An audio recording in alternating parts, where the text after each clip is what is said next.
if you accept the premise that excessive and useless thinking cuts you off from the deeper realities that exist within, and then your ability to perceive them in the external world, and that excessive thinking only serves to further an egoic set of thoughts and an egoic identity, it then behooves you to move beyond that line of thinking as best as possible. When you're in nature, it helps you because nature is calm, it's still, it's divorced from an ideology, it's divorced from location in a sense, it's divorced from all the happenings within our man-made society. And then the work that is done is largely done internally and then done with respect to external things as well. And that type of work serves a deeper function that we can't think about or perceive of with our limited minds. And if you think about your own mind versus the mind of the universe, the larger force of life, the larger intelligence that's at work, your own mind only knows a limited set of facts, it knows a limited set of information, it knows a limited set of perspectives that you embody. But larger life, which is the thing that actually moves everything, is aware of everything. It's created everything, and it's moving things in and of its own accord, in and as part of its own larger plan. So many times when you do something based on a very deep instinct, which breaks from your own programming and your own set of thoughts, it's in service of something that's larger than you can think of, and it's moving you towards a larger purpose and a larger destiny that, again, your own ego-based mind can't quite comprehend. So what are some examples of that? With respect to music, John Lennon started the Beatles a long time ago. Hello. And he just wanted to be a musician, just playing the guitar and everything, and then of his own accord, without John knowing, Paul McCartney did the same thing. He was playing guitar, and then they just happened to meet one day. And before they knew each other, they literally didn't know of each other.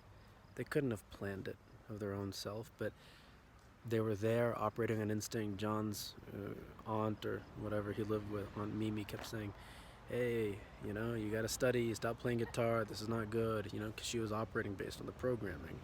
And something in him just kept telling him no. He was a little bit of a rebel. Oh, I'm not gonna do that. I'm gonna do this. I'm gonna keep doing this. I wanna be an artist. And, he met Paul, and then, what do you know, George Harrison was in that same city too, and they found him later too. Before George knew Paul and John, he was just playing guitar, based of his own volition. And so then the Beatles started, and they found Ringo a few years later.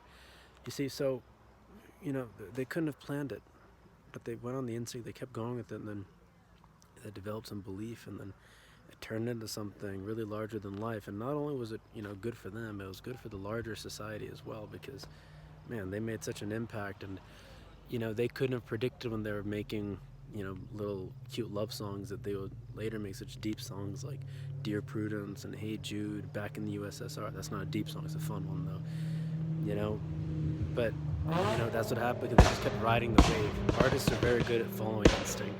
That's what makes something artistic, the fact that it's based on instinct, the fact that it's not something canned, something that's spontaneous and original, and that's what gives it beauty, when someone's own soul radiates out into the world. And you can think of your heart and mind in a certain sense as opposites. The mind serves a very vital function in a lot of ways, but you have to follow your heart with respect to your life, for sure. Your heart knows, and when you're not following it, when you're resisting instincts, you feel it, you feel it, it hurts. That's something we make ourselves okay with, and perhaps we shouldn't.